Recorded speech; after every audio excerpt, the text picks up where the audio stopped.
How's this for an intro?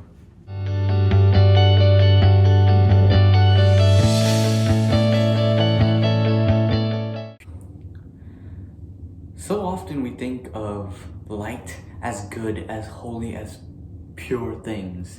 And we think of anything associated with the dark as evil, death, horrific, and we associate these negative emotions to darkness.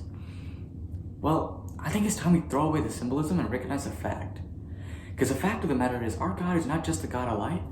Our God is God of light and darkness. You see, in the beginning of Genesis, God commanded light to exist. He commanded it into existence. He said, let there be light. However, darkness pre-existed the light. Darkness was there way before light even existed. And our God, He was there before the darkness existed.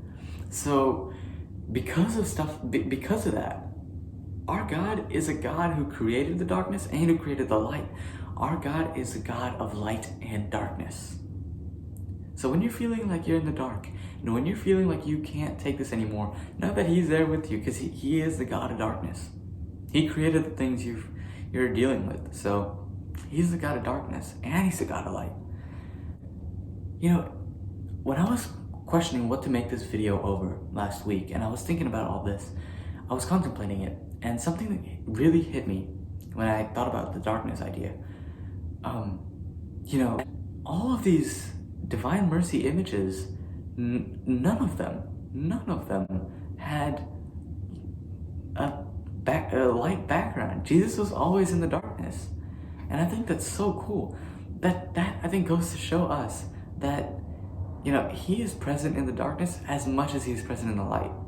And like I said, the entire video is based around the fact that our God is a God of light and a God of darkness. And, when I was contemplating this, I had this vision where someone was told to go into the darkness. And they went into darkness. Imagine that like a cave, or like a big rock, but it's like kind of like tunnely and dark. And so the person is afraid of the dark, and they walked through the thing. And as they're starting to proceed inside, the Holy Spirit within them started illuminating, and started illuminating them. And not to the point where it was, super bright, angelic, a dim sort of light. Like it was a dimmish light. It wasn't too bright or anything, but the person was illuminated, and because of that, there was another person who was all the way in the back, who had been there for years, and they were crumpled up, they were cold, they were hungry, they were tired, they were thirsty, and all they wanted was some hope, but they couldn't find any because they were surrounded by darkness.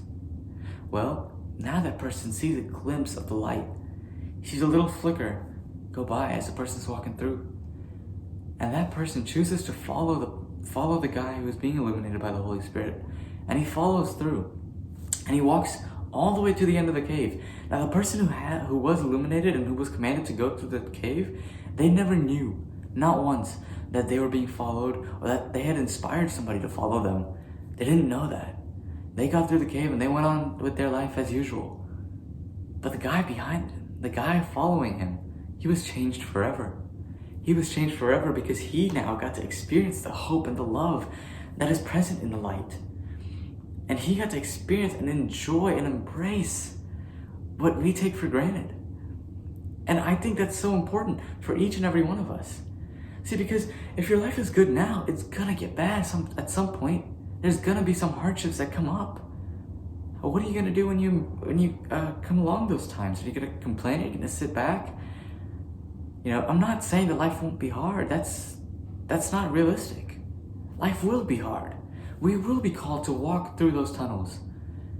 My question for you is, will you be the light that walks through the tunnel?